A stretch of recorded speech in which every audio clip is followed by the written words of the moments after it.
Good afternoon, Rotarians and guests. Welcome to the Rotary Club of Toledo. It is such an honor to have all of you here for a very important conversation today.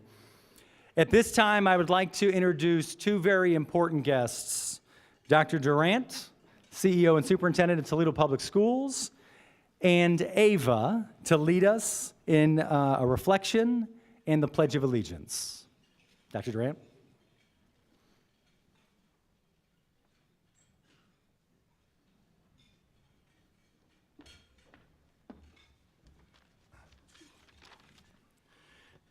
Now, I say to you fellow Rotarians as well as guests, Mr. Mullen called me last week and he said, Dr. Durant, I need you to lead a 2-minute invocation. He said, a 2-minute invocation. I said, let me be clear to you. You want me to do a 2-minute invocation prayer opposed to putting on a church service. So with that said, fellow Rotarians and guests, please bow our heads. Almighty God, as we gather today, to pursue knowledge and understanding, we humbly ask for your guidance and wisdom. May our mind be open to learning, our heart receptive to new ideas, and our spirit filled with thirst of knowledge. Help us approach the luncheon with diligence, perseverance, and spirit of inquiry. May we always strive to be not only knowledgeable, but also compassionate, ethical, as well as responsible individuals. We pray for the teachers and educators who dedicate their time, energy, and nourishing all minds and hearts. May they bless with patience, inspiration, and ability to ignite love and learning in each child. We ask for the blessing and pray that we may use knowledge to serve others to make a positive impact on this world. I say to you, Rotarians and guests, you do not have to be a mega church to make a mega impact. You just have to have a mega will to do God's work. You do not have to be a Fortune 500 company to bring fortune to a life of a child. You just have to have a gift, a presence. You do not need to be a rock star to be a star in the eyes of a child. You just need to give them attention. We ask for all these blessings in your name. We say, Amen.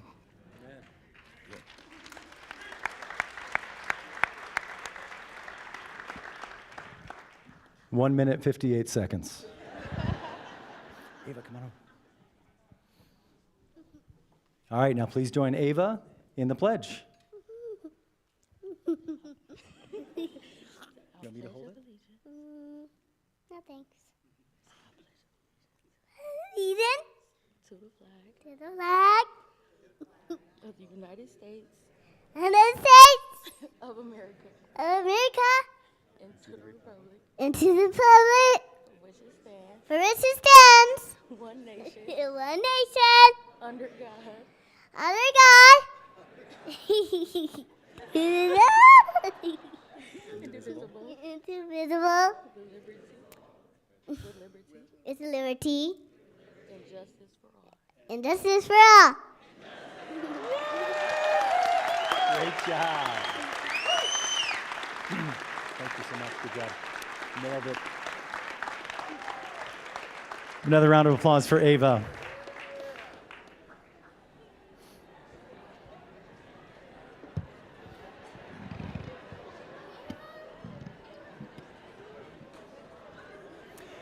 As we begin our meeting, I would like to thank and acknowledge Browning Kujno as this month's sponsor and Rotarian Brent Kujno. I saw Brent in the room somewhere. Brent, thank you very much for your support. I appreciate it.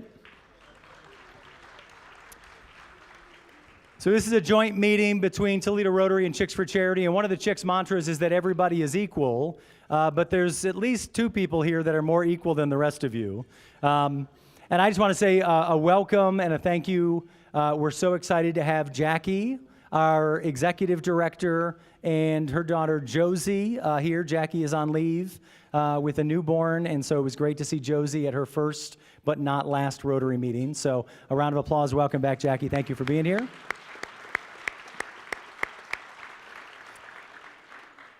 So at the start of the year, I had said to a handful of committee members and the board that I wanted to, at Toledo Rotary, we meet every Monday at noon. And I wanted to do everything we can to make the Monday meetings mean more and do more. And as you look around the room, it's safe to say that today that box is certainly checked. But it didn't happen we didn't happen alone. It wasn't just Rotary. Honestly, I got a phone call from Debbie Monaghan saying, do you think Toledo Rotary would be willing to support this meeting and conversation we want to have? And I remember saying to her, I'll do you one better. Rather than a sponsor, let's move it to a Monday at noon, and we'd be happy to host the conversation. And so we're blessed to play that role today, to play host to a very important conversation. I'm incredibly grateful to the entire committee that put a lot of time into this, but especially the Toledo Rotarians, Jackie Bugai, our executive director, Karen Stramel, our director of membership sales, and Mari Davies, for leading this for us. So thank you all very much. With that, that ends my comments for the day. Debbie, you're welcome. I think I'm already over time. I took some of Dr. Durant's 8 seconds. So with that, I will introduce Debbie Monaghan.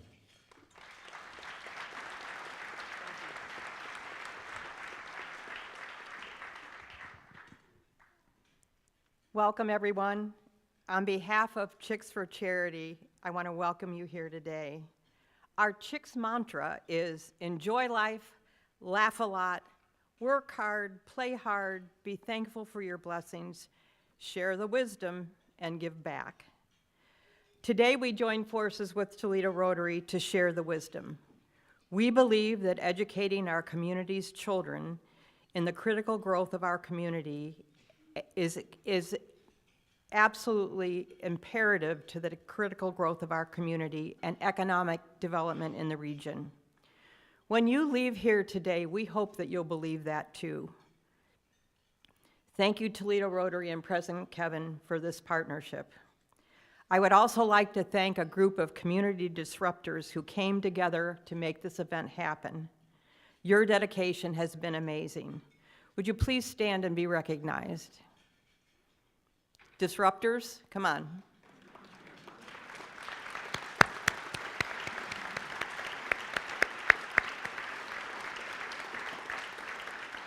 Thank you.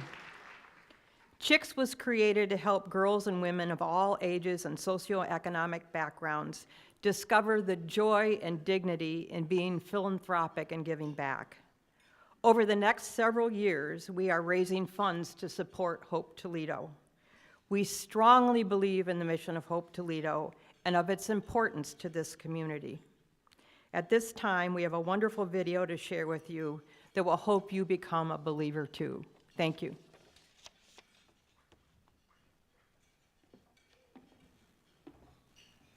What if I would say to you, early childhood education is everything. Today I want to help all the grown-ups understand what you can do to help me and my friends, kids everywhere, have a strong start for their future. And why early childhood education is everything. My name is Raven. I am 7.5 years old and in the 2nd grade at Hawkins. I love school and I love to learn. When I was younger, I was blessed to have a strong start because I went to Learning Ladder. I played and made friends and found out about things that I'm good at, like math and science and art. Did you know, by the time I turned 5 years old, about 90% of my brain was already developed? Well, if you didn't, my preschool teachers did. They did everything they could to help me be ready for kindergarten. They taught me big words and how to deal with big feelings.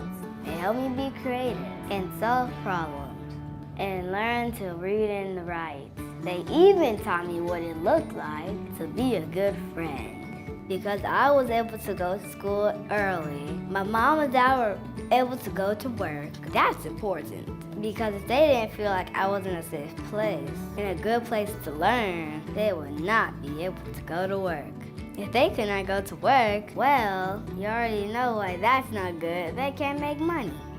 Early childhood education is everything. Not just for me, for every child in our community. We all deserve the kind of strong start I had. You grown-ups can do big, important things. And this is one of those big, important things. You can really make a difference for all kids in our community by choosing a strong start for kids. Please don't make us wait. We need your help to do this now. Thank you for being here, and thank you for listening. And remember, early childhood education is everything.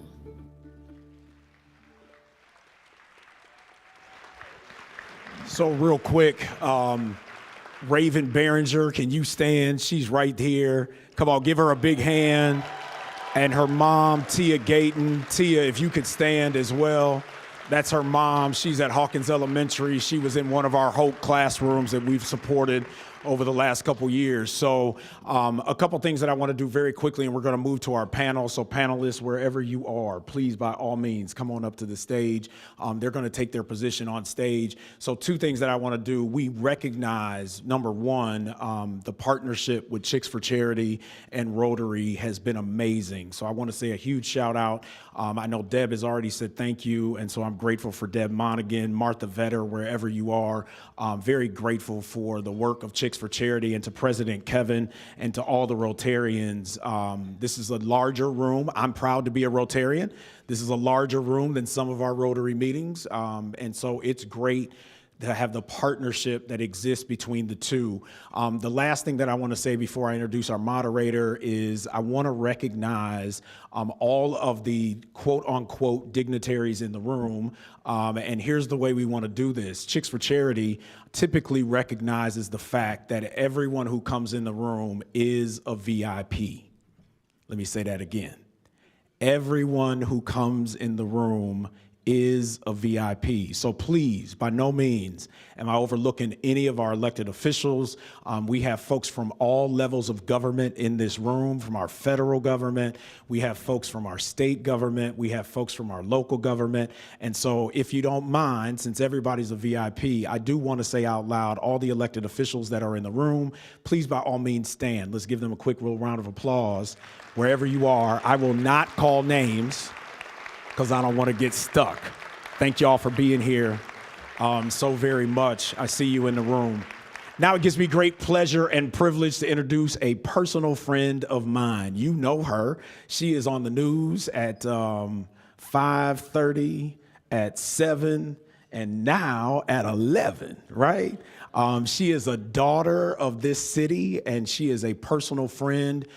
She shows up for everything this community needs her to show up for. She is passionate about education. She has 3 children of her own, and her husband actually works in our local school district. We are real proud and really excited that Christian Brenneman Brown is going to come now and moderate this panel. 13 ABC's news anchor, Christian Brown. Come on up here.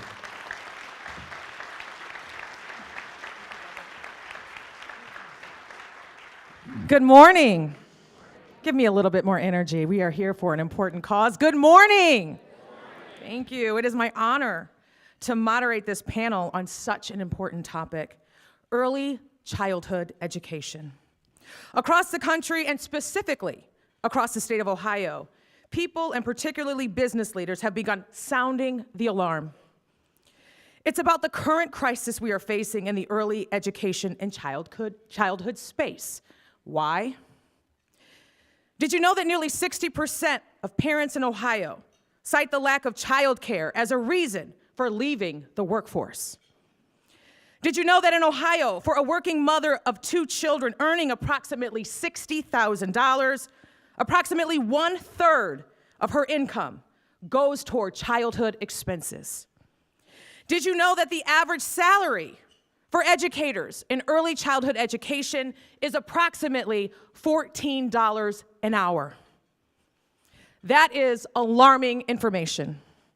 Today, we have a great panel assembled to discuss this even more. First, we have Robin Lightcap, Executive Director of the Dayton Preschool Promise. Next, Mary Ann Rohde. She is the Executive Director of the Ohio Association of Child Care Professionals. Then we have Vienville Weiss. She is a parent to Milo who attended the Learning Ladder and is now in the 1st grade. Next, Vince DePaffy, CEO of SSOE. Next, Susan Brown, owner and operator of Doris Brown Fitness and Learning Academy. Then we have Dr. Mary Kay Irwin, Senior Director of School-Based Initiatives, Nationwide Children's Hospital.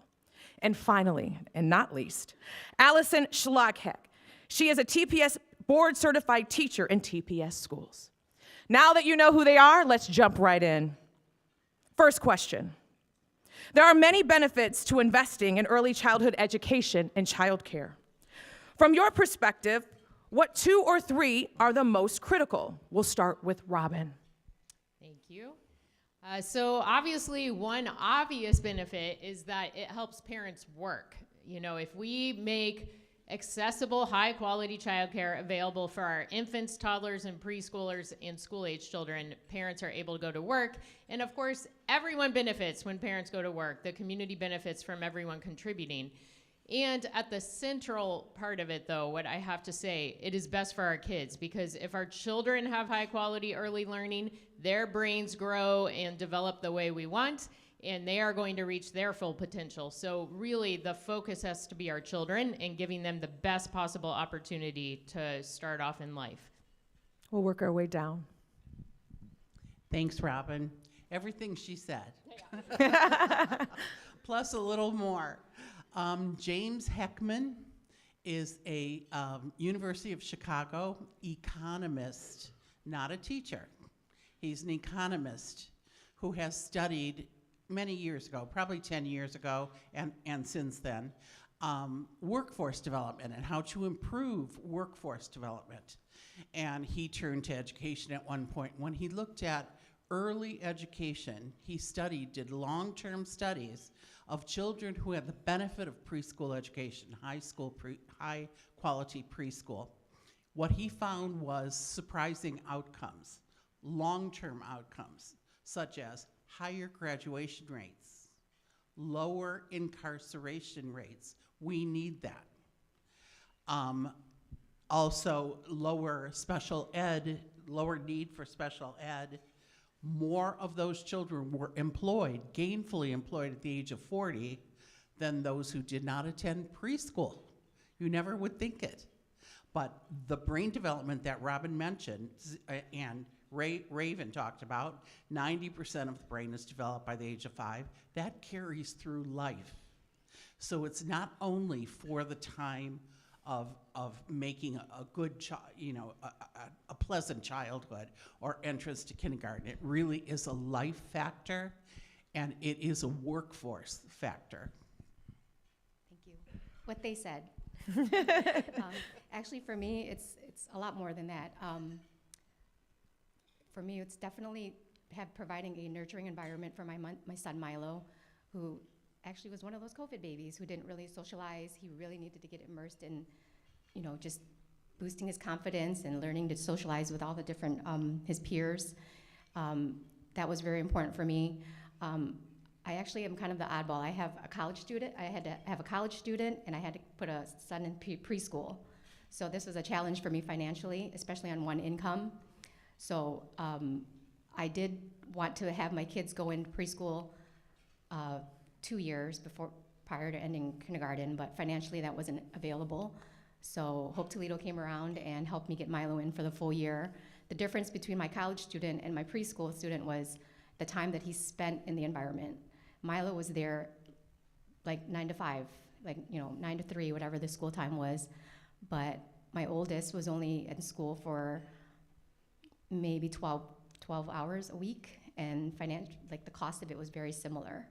So for him, I can totally see the difference between the two of them, but my oldest is doing really well in Chicago, and I think that early education really helped out.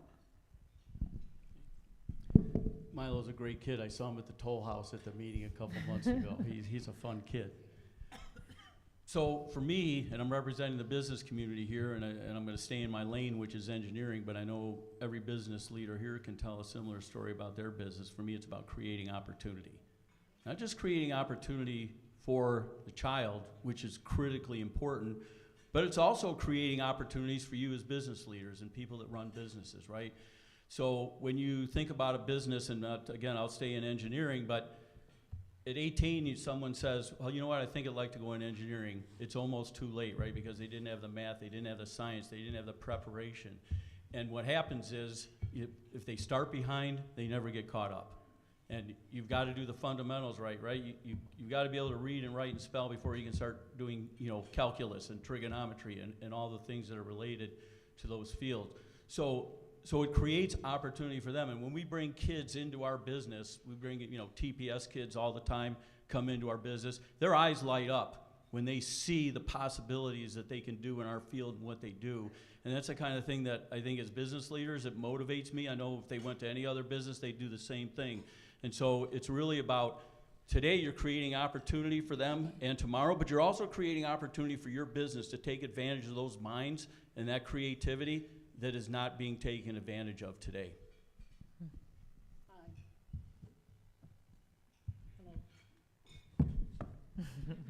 My name is Susan Brown. I'm going to give you a different perspective on why I am in, not corrections, but I spent my last 30 years in corrections, Ohio Department of Rehab and Corrections. So I got to see the side of the adult offenders that probably nobody else would be able to see. So actually I was forced into this child care because I wanted to make sure that our community children were afforded some of the opportunities that they didn't have as, growing up and being a preschool student.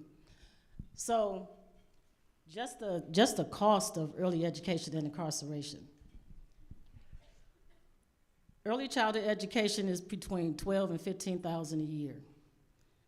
Public schooling is between $13,000 and $15,000 a year. Juvenile detention is between $88,000 and $150,000 a year. Adult incarceration is between $35,000 and $60,000 a year. So let's do the math. Let's do the math. Let's invest in our community and our babies because it's so important. Yeah, we turned out some adults that got their GED while they were incarcerated. But for the most part, we didn't. And it kind of came to me again when a student was sleeping in my class. It gave me a really bad flashback because this adult offender trying to get their GED, don't have to worry about anything but coming to class, was sleep in class. How is that possible? Because we did not reach them as young people. We did not reach them. So the start of it all is investing in ECE is 3 to 5 times cheaper than incarcerating an adult. The cost of juvenile detention is 10 times higher than high quality preschool. Research also shows that for every dollar invested in high quality early childhood education programs yields $7 to $13 return. Reduce crime rates. Do you remember we have a prison in our neighborhood? I worked at that prison for 16 years. So we need to just, put that word out. It's not that expensive. But we're paying and continue to pay. There's probably like 44,000 inmates incarcerated in the state of Ohio. Is that number going down? Nope. Do we want it to go down? Yes, we do. So it is our responsibility to make sure. I retired. I retired like 8 years ago. I should be at home.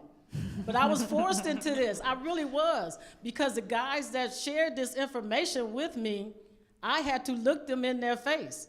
I couldn't do anything for them while they were incarcerated, but I felt like I could do something for their families when I retired. So to end my quest, or my part in this, I'm gonna keep working. I'm gonna keep working and putting that word out that high quality education, preschool education is very important. Thank you.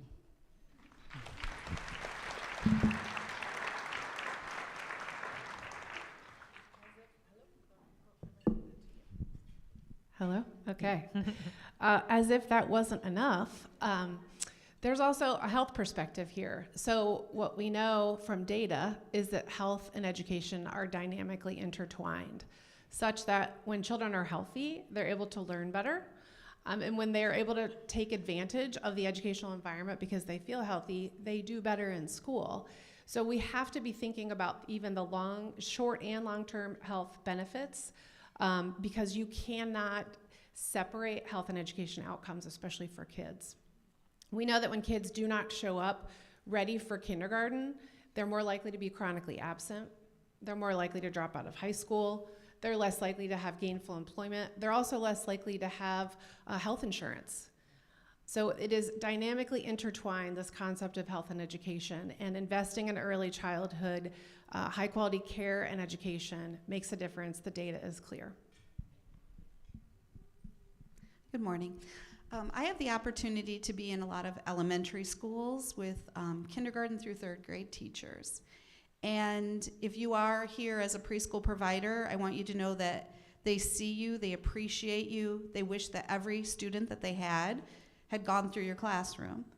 One of them described it to me as the preschool, school-age train. And when you get on, there's a lot of curriculum that's very specific that needs to be covered very quickly. There's no room to slow down or go backward or stop. And the students that have, as Raven kind of listed, some of the things that they would have in their suitcase, you know, they have the things that give them the dispositions for learning and social skills, the ability to sit and listen to others, the curiosity and persistence that you need to get to the end of that long journey. And some of our kids aren't going to make it to the end, to the 12th stop. And some of them that come with, you know, a little tiny carry-on, it's going to be really difficult for them. And so in the long run, you know, as we listen to the other panelists talk about the costs of that, they're not going to be college and career ready. They're not going to be ready to take care of families and to interact socially in our environment. And so early childhood education is the most important thing. It's everything. It sounds like intervention versus prevention, right? This next question is for Vince. As a CEO, when you look at our local economy and available workforce, why is early childhood education a must-have? Yeah, thanks, Christian. And I'm glad Susan did some math because I'm an engineer and I love math, so I'm going to do some more math. Thanks for warming me up on that. So here's, and I'm going to stay in the engineering field, but I know every profession out here, the business leaders could tell a similar story. So each year in this country, there is 1 million new engineering jobs created, 1 million. We're graduating annually in this country 140,000 engineers. That's pretty easy math to do. So when you think about what are the opportunities, translate that, just distill it down to our area. So our company employs 1,600 people globally. Let's say half of those people have to be where they're at because the business is there, the clients are there, but half of them can do their work anywhere they want. So right now I've got in Toledo about 300 technical people. So if I take that 1,600, divide it by half, carry the one, it's 800 people, right? And I've got 300 here. Why do I not hire 500 more people here? Because they're just not here. So you think about, and the average engineers are making between $80,000 and $100,000 a year. If we were bringing 500 jobs paying that much to this region, think about the possibilities. Just think about the brain power that could power other things. That's just one company, one line of business. You take that times all the business we have out here, and you know we're all competing for those people, right? I'm competing with Owens Corning and Dana and General Motors, Marathon, for all those engineers. So again, that's just my line of work, but I know that every line of work suffers from the same thing. So when you look at the long-term impact, if you're business people, you understand ROI, right? And sometimes that ROI takes a little longer to pay off. You invest now, it's gonna pay off huge in the years to come. V, same question. As a mom, why is it crucial? Just what the little girl said in the video. I have to make money. I have to earn. Right. So for me, to have Milo in a facility that I can trust, and you know, it allowed me to go out and work and go. Actually, I left my career to become a mom, so it allowed me to go back, you know, think about what I wanted to do, and I decided to go back to work full time again. So for me, it was really just so I can go back and provide for my family. Robin, I realize Dayton and Toledo are in different parts of the state, but what is your perspective on this question? Well, we're not that different. You all maybe have a little bit more snow, but sadly, our stats around kindergarten readiness are very similar. And when only 1 out of 3 of our children in our community are fully ready for kindergarten, we have a community problem. And I think sometimes a way I explain like all of the important stats that you just heard the panelists share, if you think about when is the best time to teach a child a new language, like when is it? As early as Yeah, possible. when they're toddlers, right? When they're very little. Yet we still don't do that. We often wait until middle or high school to actually teach a language. But I think that is a great illustration of how the brain is growing rapidly. Like we throw around that stat about 90% of the brain. It's really true because that's when all of those neurons are forming, and it is the best time to give our children a strong foundation.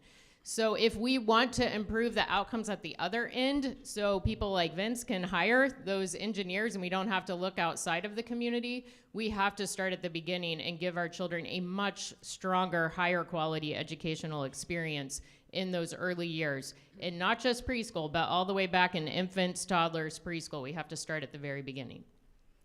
Dr. Irwin, from a health perspective, can you chime in? Certainly. So when you think of intervening early from an education perspective, it's really clear. Intervene early, read, stable environment, kids do better academically. The same is true in healthcare. When you engage in preventive medicine and intervene, we can prevent preventable disease, right? So when kids are tied to early learning programs, their moms in postpartum are more likely to have access to community resources and care. And when mom is healthy, child is more likely to be healthy, right? When a child is routinely seeing a pediatrician, the pediatrician's job is to do developmental screens to identify children who have issues and then link them to early intervention services. You know, I was looking at Groundwork's most recent report, and only 18% of children age 0 to 5 enrolled in Medicaid had a developmental screen. So you're supposed to have multiple developmental screens between the ages of 0 and 5. That's how we find out if there's a fine motor delay, a gross motor delay, a speech delay.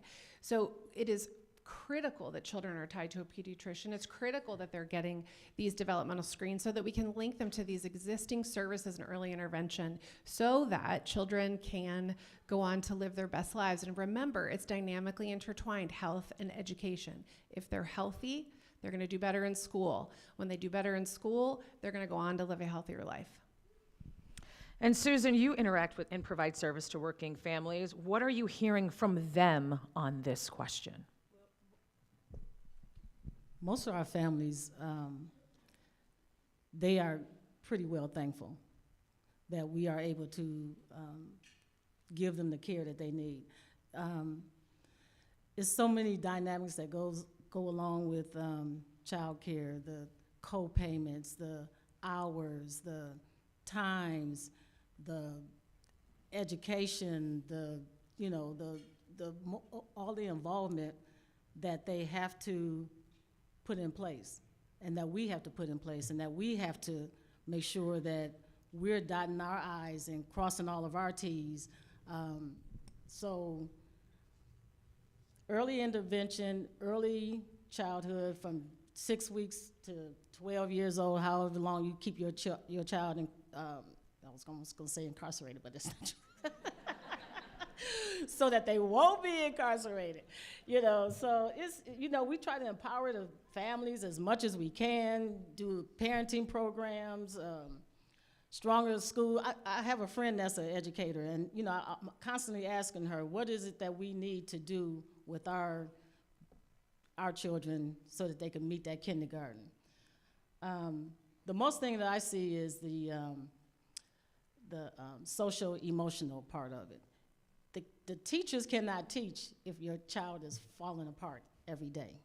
And we have some that fall apart every day. And it's our job to bring them back up so that we can train them and teach them. So going to kindergarten with this, and not know some of the skills that we try to show them, the breathing, the take a deep breath skills and all of that, they just don't know. So it's harder for the teachers at regular school to kind of deal with that. Our next question will start with Mary Ann Rohde and go around. What is one thing our community can do, from your perspective, to strengthen the efforts around early childhood education and make it affordable and accessible? Probably a lot more than one thing, but definitely education of the community as to the importance, such as we're doing today, of early childhood education on its own, and also how childcare can affect the workforce, as we heard from people on the panel, that they could not work without childcare. Rick Carfagna at the Ohio Chamber, Senior VP, OECCP partners with the Ohio Chamber, has said that the one topic that always comes up when he canvasses businesses is the need for childcare, the need for workforce. The need for workforce. But included in that is childcare benefits and so forth. So workforce is a universal issue. And one way to address it is through good early childhood programs, which will lead to good workers, as we've discussed. So one other way, I could go on forever, but one other way is to definitely support Hope Toledo, which has already started the process in Toledo. We don't need to reinvent the wheel. All we need to do is put our money where our mouth is and support Hope Toledo. Do I pass it to Robin. So I would just encourage you to be bold and courageous. And like Mary Ann said, continue to invest in Hope Toledo. This is not an inexpensive problem to solve.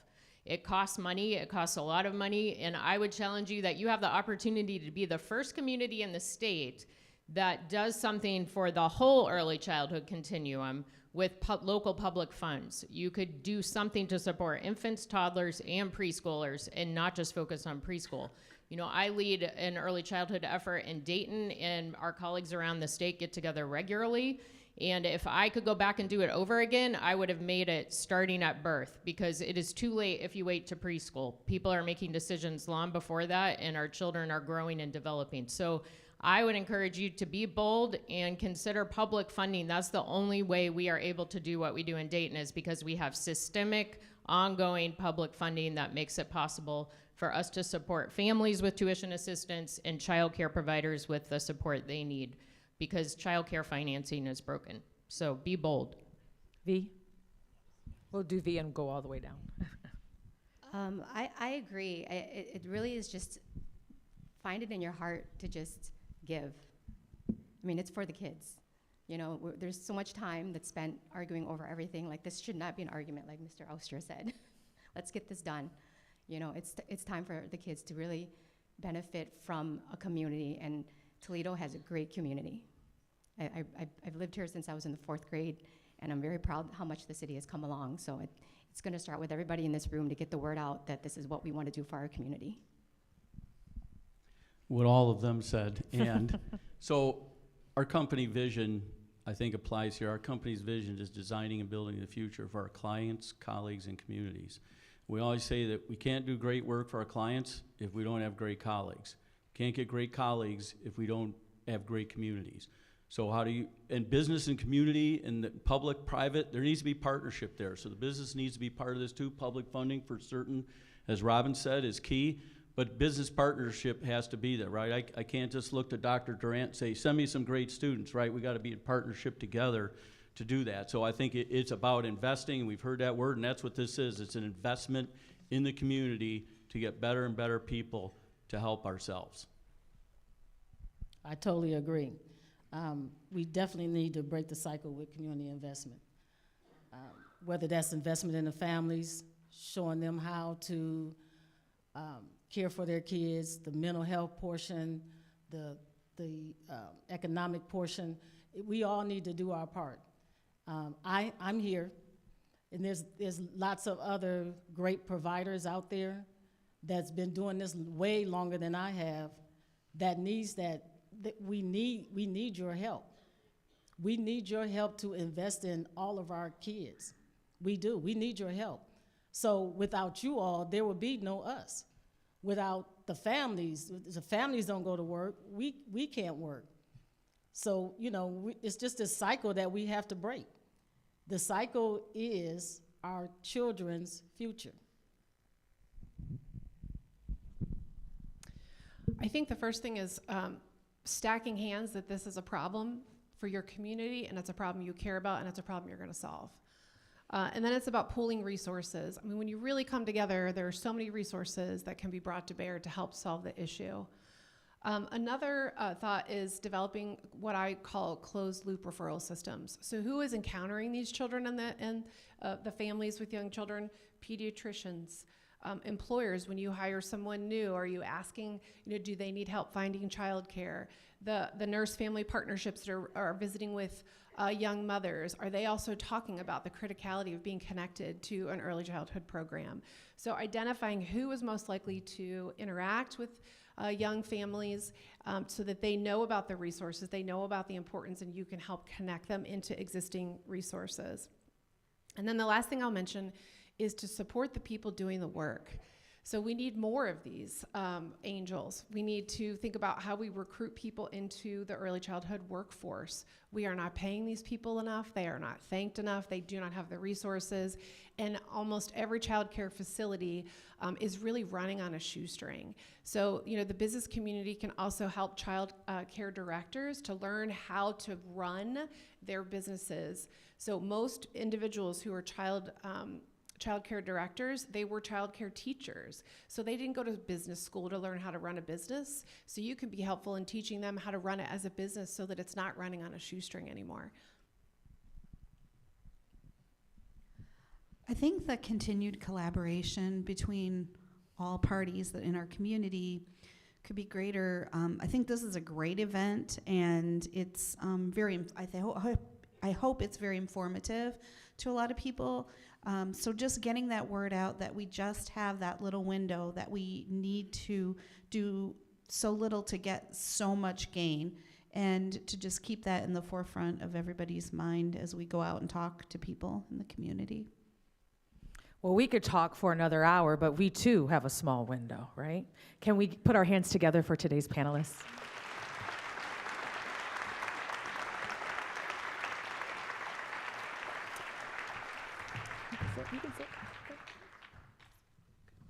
Now, I'm really excited to introduce our keynote speaker for today. Marika Cox-Mitchell serves as Chief Program Officer at the Bainham Family Foundation.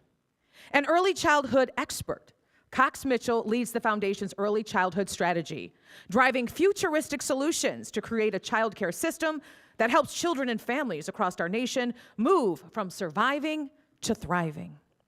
Before joining the foundation, Cox-Mitchell served as the Deputy Executive Director of Early Learning Systems at the National Association for the Education of Young Children, the NAEYC.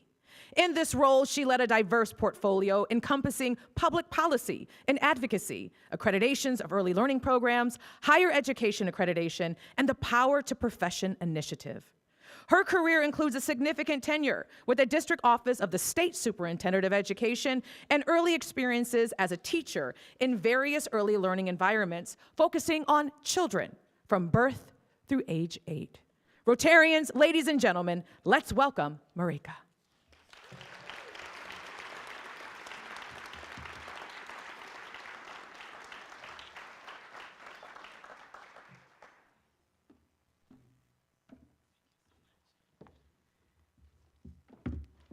Good afternoon. It is great to be here with you, representing the Bainham Family Foundation. And yes, early childhood education is everything. At the Bainham Family Foundation, we support young children and families across multiple communities. That certainly includes early childhood education, but also health, mental health, family, economic security, and housing. We partner with grantees across DC, Florida, Maryland, Michigan. We have some national and federal advocacy partners, Ohio, and Virginia. We're often asked, Ohio, make it make sense. Why is Toledo front and center of a portfolio of a DC-based philanthropic organization? For one, our founder, Stuart Bainham, is from Ohio. Our CEO, David Daniels, is also from Ohio, and so we have sort of those connections.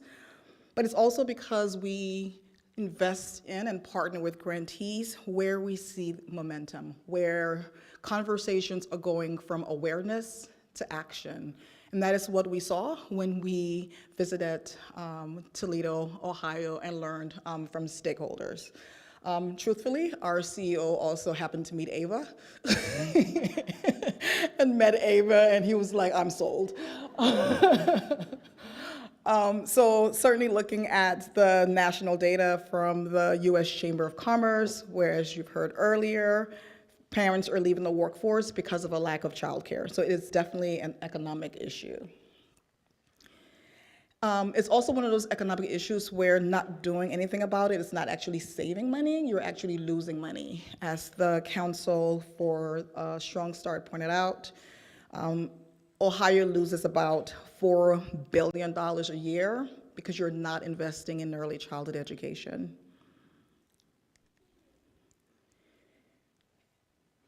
And certainly looking to Groundworks Ohio for leadership and data on this issue, parents are again calling off missing shifts because of the lack of childcare.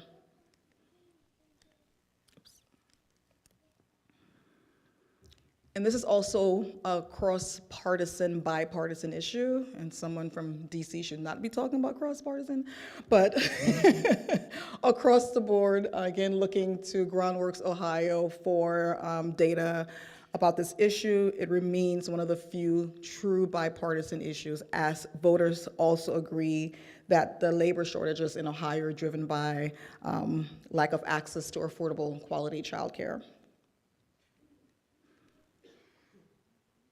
And this is true for, again, for Ohio voters across the political spectrum.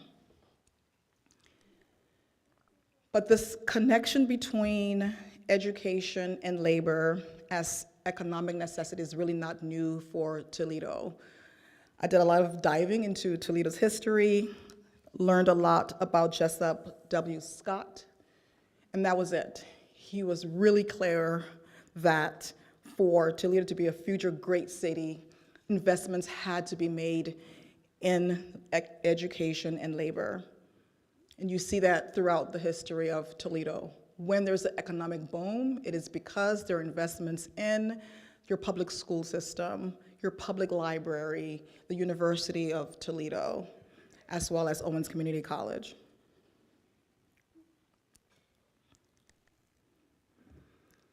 And again, this is not new for Toledo. The first early child education program in Ohio was actually birthed in Toledo, the Toledo Day Nursery School. So here's a national article about the history of childcare, and Toledo, Ohio is on the map. 6th in the nation, 1st in Ohio. In my previous role at the National Association for the Education of Young Children, Owens Community College, Early Childhood Education Program, a program that prepares early childhood educator, first in Ohio to become nationally accredited. And throughout, the pattern is there. When there's an economic boom, investments are made in education and labor. Here's an article from Toledo Union Journal, 1943, announcing the need for more childcare centers to aid working mothers in particular. And throughout the history of Toledo, it is always the Rotary of Toledo, as well as women organizations who are pushing for this type of change, which is why it's important to have Chicks for Charity also a part of this conversation. The Rotary of Toledo, for example, leading this charge, your investments in children, and specifically children with disabilities, influence not only local politics and policies, but actually state-level policies for children with disabilities, as well as international policies. So again, this is nothing new to Toledo. this idea of investing in education and labor as economic necessities.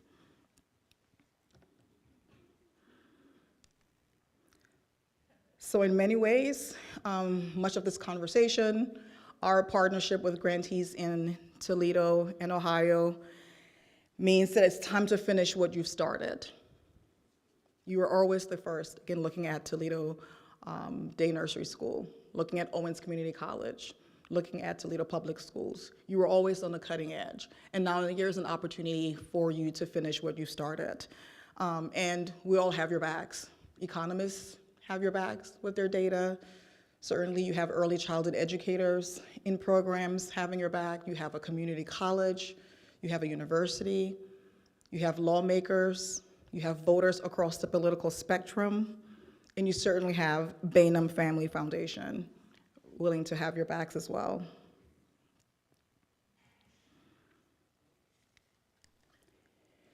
At the Bainum Family Foundation, I would say much like Jessup Scott, we are looking towards the future and trying to figure out what is the future of childcare.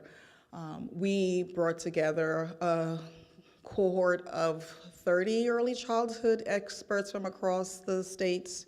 We also looked at data directly from early childhood educators and families to say, what does the future of childcare look like? What does it look like to go from awareness to advocacy? How can we create this ideal childcare system that American families and educators want? We looked at the data and committed to making their ideal real. So next week, we're gonna make an announcement, it's embargoed right now, that we're gonna invest in 10 states plus DC. We're gonna select 22 sites and ensure that those sites are on the cutting edge of demonstrating that the childcare system American families want is possible and it's within reach. I'm happy to announce that Toledo Day Nursery School is a part of those 22 Early Childhood Solutions Lab sites.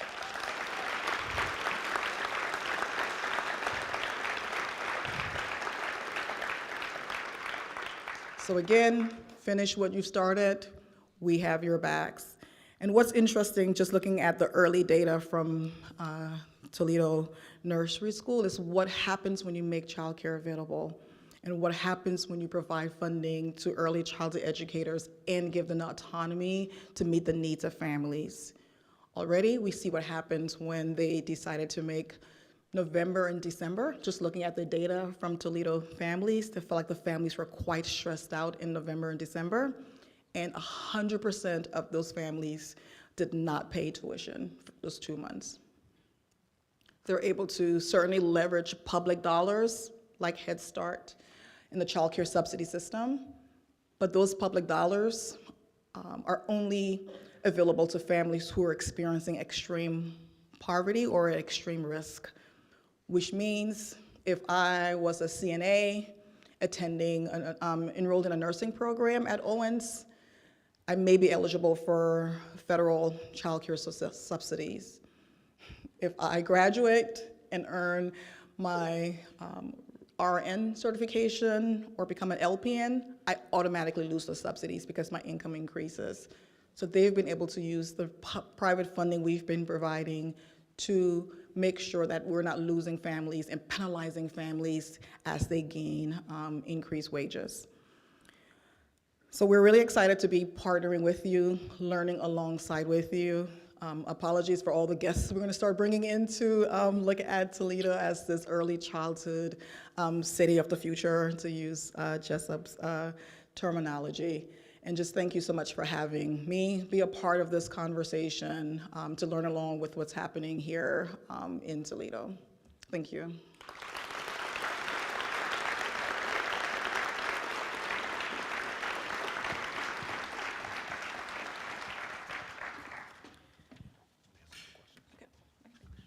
So after all of that, I'm sure you all have some questions. Marika is here to answer questions, so please, by all means.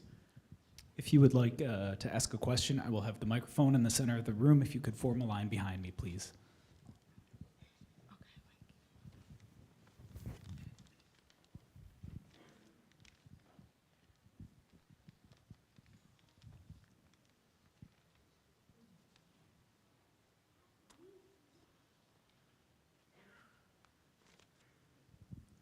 Is it morning still? Good afternoon. Dr. Patrice McClellan, I have a question. A lot of times, and I'm an educator by training, a lot of times we talk about the importance of early childhood education, and we know all of the stats. What I see missing, and this is the work that I do with families and parents, we prepare their children, but oftentimes we're putting them back in situations where their families or parents can't help sustain the learning that they're getting in early childhood centers. So what work does the Bainham Family Foundation do, or even what's out there for parents? Because sometimes I feel like I'm in a silo, teaching the parent strategies, resilience, trying to cultivate lifelong learning, but it seems like that piece is missing when we're having the conversation about early childhood education. Yeah, you're absolutely right, You're absolutely right, which is why we don't invest in early learning or early childhood education by itself. We also look at the health, mental health, family economic security, as well as housing stability for these families. Yes, so for young children to thrive, certainly they need quality early childhood education, but they also need families that thrive. And so our investments include looking at both the family's well-being as well as the early childhood education. But then there are also times we need to focus exclusively on early childhood education as well. And so I'll say for this initiative, we're focused exclusively on early childhood education, also recognizing that high quality early childhood education means those early childhood educators also have resources for families and see themselves as a family resource as well. Thank you so much for the insight and talking about the work that you all are doing to support our grassroots effort here. Thinking about Hope Toledo being around for the last few years, I had the pleasure of being raised by two early childhood educators to where they had the resources, they had the know-how, they had the connections. Can you speak to the impact that will affect these families and these children if this resource goes away, if there is not community support to back this, and the longevity of that impact, good, bad, or otherwise? Certain early childhood education is important for all families, particularly families that are experiencing poverty or parents that are in harm's way. And so, yes, the impact will be significant both for the families, for the young children, as well as the businesses as well. The businesses are going to suffer with the lack of childcare. So it's EC is everything because it impacts the families, the young children, as well as the businesses. And like the previous presenter said, it's a matter of do you pay now or pay more later? Those are the only two options. So while you may have a sigh of relief by not investing in early childhood education now, you're going to pay more for it later.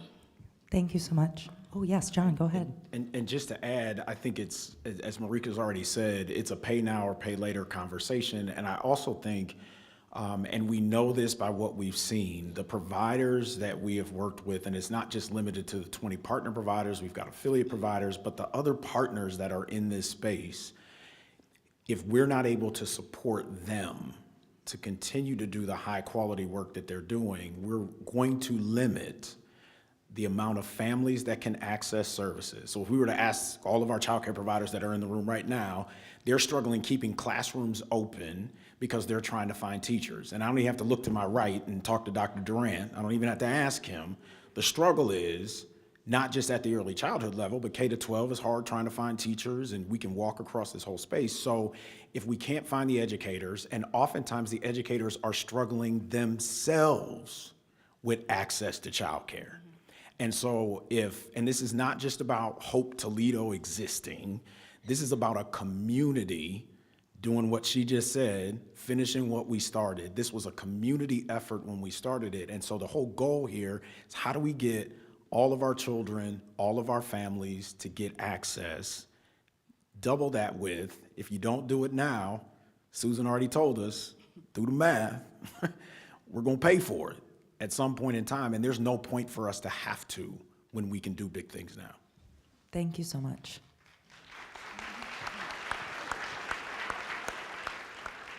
heard several of the highly esteemed speakers in the room talk specifically about high quality education, early education. How do we measure that competency, and how do we help those that aren't maybe able to do that right now? How do we support them and get them to the place where they're providing the really meaningful time and attention that everyone's calling high quality? Yeah, the most important ingredient for high quality early childhood education is the early childhood educator, their competence and compensation. And so that's how we first define quality early childhood education, which is why in this Child Care of the Future initiative at the Bainham Family Foundation, we ensure that the funding includes wages that are comparable to Toledo Public Schools, as an example. And so absolutely, if you're investing in early childhood education without investing in the competence and compensation of early childhood educators, you're not gonna get your quality. So I think it's really important to first define what quality is without, frankly, over-defining what quality is. Just like every industry, there are national codes and standards, and so we leaned on those national codes and standards instead of replicating or duplicating them. So for us, we're investing in early childhood programs and asking them to meet their industry recognized quality standards and compensating them based on those national standards.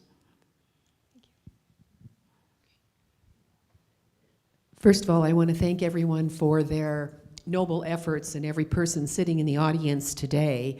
We are living through an era where the U.S. Department of Education is being proposed to be dismantled, and that responsibilities will flow to the states. So we are in a disruptive moment. We don't all know where this is headed. So your work is even more important. But the question I want to ask relates more to the state of Ohio, and that is, how do we pay for things, especially in an era of disruption? And I wanted to ask about sin taxes, and if any state that you've worked in has thought about this as a way of helping to support the very noble efforts you are undertaking. If we look at marijuana sales in Ohio, it seems to me when I look at Ohio compared to other areas, certain things are happening and certain taxes are being put down into the state capital, but that doesn't necessarily mean they come back home. So let's look at marijuana sales. I'm going to get myself in trouble when I say this, but alcohol, gambling, Ohio really likes gambling, and predatory lending. So, and I'm sure others could add other categories to the list.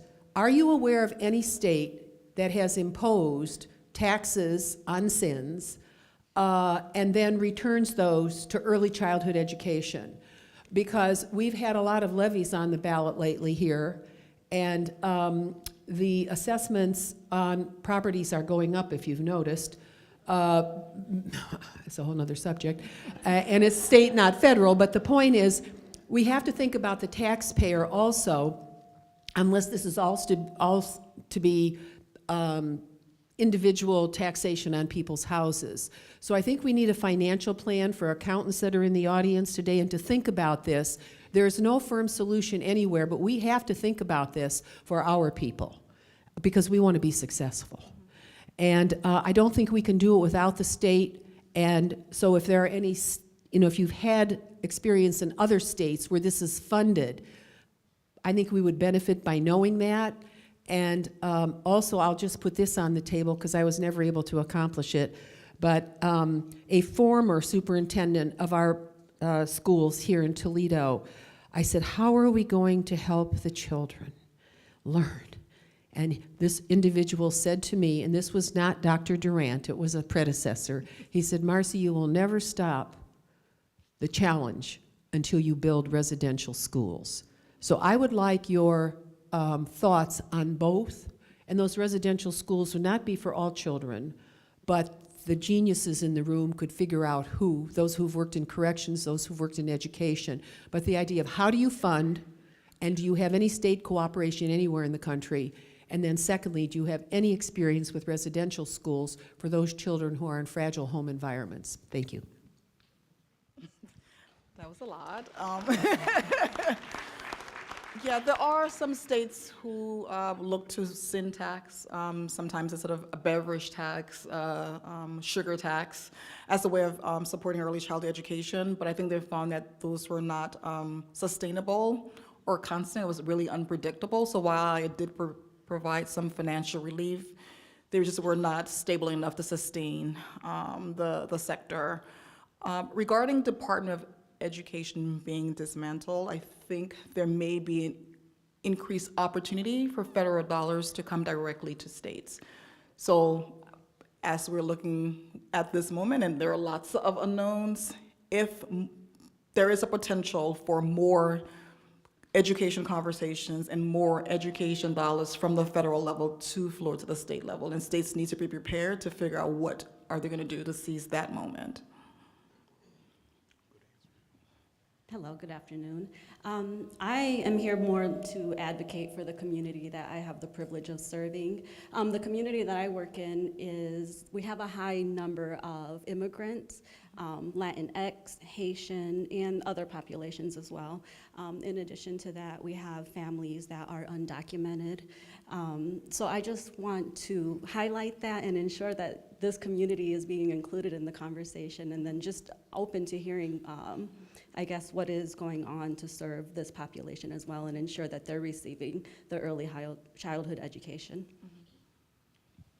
So right now, at both federal and I'll say to some degree state levels, we keep funding early childhood education as if it's an intervention for a small sector of the population and not as universal as a library card, right? It's a really good analogy to use in this work. And so the ideal childcare, as we're elevating that and funding that across these 22 sites, one of the key components of it is that it's universal. It's for all children and all families, and just leave it alone without going into the weeds about what that means. And so that's one way in which we try to shift the mindset about childcare, being this poverty intervention as sort of Head Start funds it, or the child care subsidy funds it in that way, where you have to meet these sort of rigid residential and income requirements. Making it more universal, there's an opportunity to support all families. And just to add to that, so locally, what we've tried to do here with this Hope Toledo model that we've helped to create, this community-based model, is to really look at how do we get families into the mix, right? How do we allow them to come into the mix? We partnered with the centers that I've mentioned before, 20 of them, we'll have them come up in just a second, but we partnered with them, and we didn't put restrictions on what they can and cannot do in the way of enrollment. So we've tried to support the enrollment aspect because it's critically important to get them in the building, to get them in the centers. Now, the limitation we have is that our community doesn't have funding to do it, as Marika said, universally. That is a limitation. And so we have to be very cognizant about that. We're going to take one more question. Thank you. This one won't be a surprise to John. I want to ask how we get to the point where the states take on the job of publicly funding early childhood education. We know that every kid in every state has a chance to go to kindergarten free. You can argue about quality, but they have a chance to go free. And we just heard all the numbers about what the payback is. So there is no argument for the states not taking on that responsibility, at least for pre-K, even if you don't go back to, birth. And it seems to me that what ought to happen. And I will give you, by the way, I've kind of done the numbers so you can question them. But if we did nothing in this state but take the 10 four-year universities and 22 two-year colleges and gave every kid in high school a chance to get 1 to 2 years of college in high school like we do at Toledo Early College, and only 15% of the kids did that, we could take that savings and fund universal pre-K.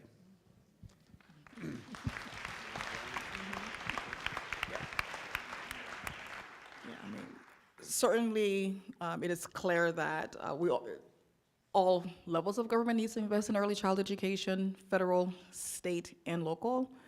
We do see a lot of states that are taking the lead on getting as close to universal child care as possible. I think about Vermont in this context.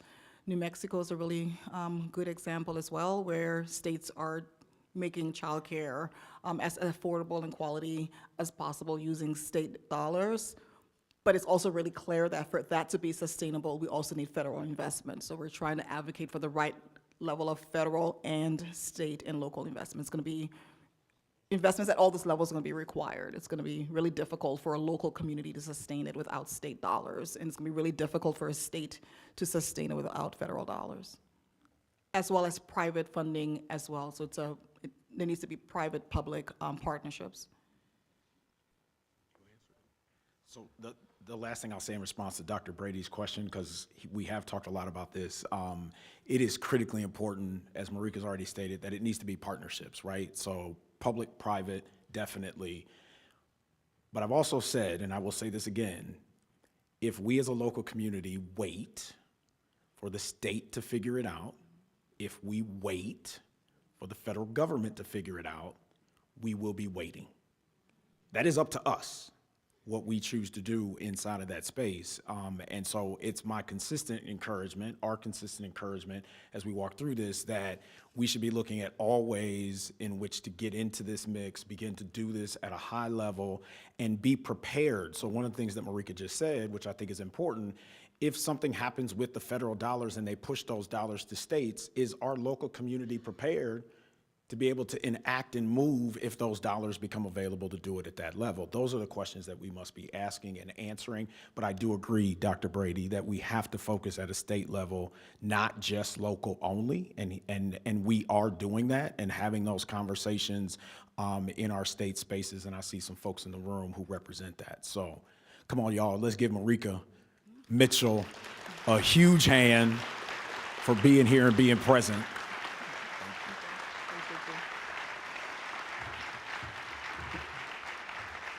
So real quick, in wrap up for this portion of the program, and President Kevin is going to come and give some announcements and close out the Rotary meeting. Let me say a few things. Number one, we're extremely grateful again for the partnership. The partnership of Chicks for Charity, the partnership with Rotary Club of Toledo is absolutely amazing because it has been instrumental in getting this room filled with all of you being here, interested in such a huge partnership and such a huge opportunity. I would be crazy not to thank the board of Hope Toledo. So Katie Anstand is sitting right up here. She is our board chair. And if there's Hope Toledo board members in the room, please feel free to stand or wave your hand so that you're recognized. Hope board members, hi. There they are. I'd like to ask, and I'm going to share a couple things, but I want this group to come forward. If you are a partner, childcare affiliate partner, if you are in that space, if you can come up to the front real quick, wherever you are, make movements to come up to the front. Childcare partners, our partners, and I could name them all, but I'm going to get in trouble. If you're an affiliate partner, childcare partner, please come up to the front. And while I'm saying this, so I've been asked a couple times, and they're going to stand right across here in the front while I'm talking.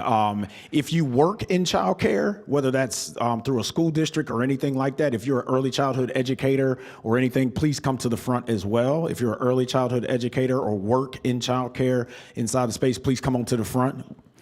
And then let me say this. I've been asked a couple times, John, what do you want out of this meeting?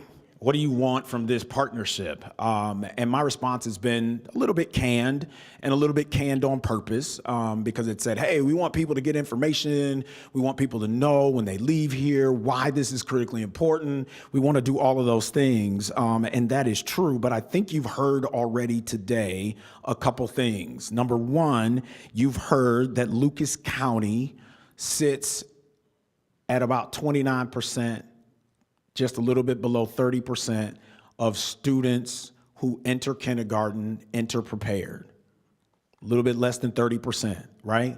That means 70% across the county are entering unprepared. If I scale that back just a little bit more and squeeze it, in Toledo proper, it's more like 4 out of 5 enter not ready to learn. More than 80% of our children in Toledo proper enter kindergarten not ready to learn. You've already heard from Susan and from others on our panel who have literally challenged us to do the math. If we invest in early childhood, which that investment is approximately $15,000, it could be as much as $18,000 or $20,000, depending on the various components of quality that you put in it. But if you incarcerate, you're looking at upwards to $50,000, $60,000, $70,000, $80,000 some $1,000 per inmate. I was sitting there talking to President Kevin, and we just whispered back and forth. There is not a question of whether or not we as a community will pay to incarcerate. If all of us walk out of here today, and we will not, but if we walked out of here today and committed a crime that was at the felony level, it would not be a question. We would all go to jail, and somebody would pay that bill. We, as a community, would pay that bill. Why aren't we doing that for our children? So here's the question, and let me be real clear. I respect the Rotary space. I'm a Rotarian, proud of it. I respect the Rotary space. So we didn't come in this room to raise money. Now, if you walk out the room and you have a conversation with me, of course. But we didn't come in the room to do a fundraiser. This has been planned for months. A lot of conversation the last week in the news about Hope Toledo, blah, blah, blah, all of that. But we did not plan this event for that. We planned this event to elevate the conversation, to get us on a trajectory as a community that we must take care of our children. Leonard Ravenhill says that opportunities of a lifetime must be seized in the lifetime of the opportunity. Toledo, we have an opportunity of a lifetime. But that window can and it will close. We must seize it for the moment that we have right now. Now is our time. So here's 3 things that I need you to do. When you leave from this room, I need you to take the information that you've heard and I need you to share it with your circle of influence. This is not all of Lucas County sitting in this room, but I believe it is representative of our county. You know people who were not here, wouldn't have come because they're working or doing other things. I need you to share that message. That's thing number 1. Number 2, I need you to encourage those and advocate for those that are sitting at all various levels of our government that we need to get this done. You've heard the conversation, you've heard the question asked multiple times. What are we doing at the state level? What are we doing at the federal level? So on and so forth. Many of you have those relationships, and you can have that conversation today. The third thing that I need you to do is you see these partners that are standing up here, and there's a whole lot more. If I were to talk to the YW, and I see Suzanne Gall right there, the YWCA's Child Care Resource and Referral, they would reference over 390 child care centers and or providers, whether it's family homes, center-based, whatever it is. There's 390 some licensed centers. They need your help. Stop by, read a book to a classroom. Stop by, ask them what they need, and see if they can be supported. This is not about one entity. This is about all of us coming together. Raven Barringer said it best. She said, we can do big things. And I believe as a Toledo community, we can, like Jessup Wakeman Scott, we can do big things in Toledo. When we started this work way back in 2018, we had no idea the roads, the ups, the downs, all of those good things. Pete Cadence is here today, and he started work over at Scott High School. I didn't even understand the irony of it at the time, and it is divine. I didn't even understand all the things that Jessup Wakeman Scott had said about the future great societies of America and all those different things, but that is divine. Forgive me for being a preacher for a minute. Don't forgive me, I can't help it. We can do big things. And so my encouragement to you today is as you leave from this room, do what I just asked. Take the info you heard, share it. Encourage those who are sitting at all levels of government, right, to prioritize children and education, and then look at these partners up here. find a way to connect dots and support them at a very high level. We thank you for your time. Don't leave. President Kevin is coming in order to give some final announcements. Thank y'all up here. Give our big providers, give them a big old hand.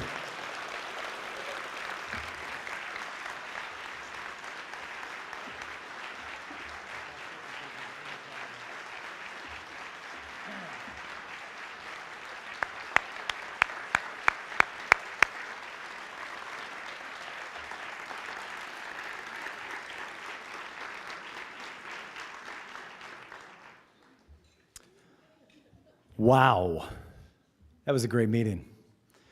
Thank you again, all of you, for joining us. If I could just ask the members of the Toledo Rotary Program Committee and the members of the Planning Committee for this meeting to please stand. You deserve a round of applause. This was a wonderful day. Thank you.